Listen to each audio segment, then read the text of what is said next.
Do you love breakdowns? Do you need stats? Do you crave insight? Download the AllStar app. UFC, Bellator, PFL 1 Championship, and more. Ad-free, fully customizable. Download the best app in the business. Link in descriptions. The super fight, Alex Volkanovski versus Islam Makhachev. Alex is putting everything on the line, man. He's putting his streak on the line. You know what I mean? Like, it says something about him because most people don't think he can win this fight. Yeah.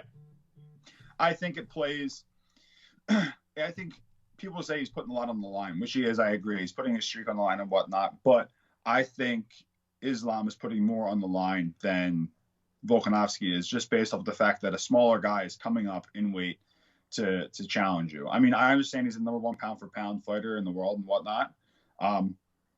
But the guy fights at a lower weight class. So that means that he naturally walks around at a lower weight than Islam does. I do think that, I obviously think that Alex has the striking advantage in that fight.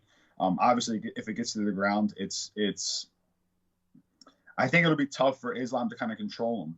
Me being a very tall guy, I train with some small guys, and those guys are like ridiculously small, ridiculously hard to control, just based off of the fact that like their limbs aren't as long as mine. So we create a lot of space. I create a lot of space when I'm on top, and it's harder for me to kind of control them because they can slip into like different positions and whatnot. So I think in a way it plays in a favor for Alex. I think obviously the longer it stays standing, the more it's in favor of Volkanovski. But knowing Islam, I think he's just going to go in there and probably try to take him down and submit him or just tire him out. But it's all going to be about if he can get up. And we haven't really seen anybody get up from Islam yet. So, but you feel like the body type is something like Alex talked about it himself. Like he said, my body's shaped so weird. My arms are long, my legs are short.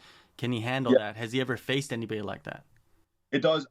It does play a big factor in body framing and body frames and whatnot. Like when you compete, like if I compete against like a 300-pound guy like that with a big gut, like it's very hard for me to maneuver him and whatnot.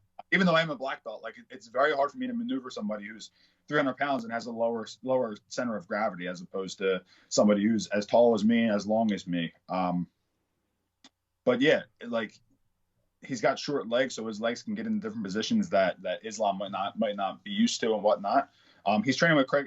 Alexander's training with Craig Jones, so that's going to be obviously a good matchup style wise. I think jiu-jitsu wise that Alexander has the advantage just based off of, he went with Ortega, got caught in 2 submissions and didn't get finished. Like, I don't think he's going to go out there, and I don't think Islam's going to go out there and sub him as easily as people think that he might be.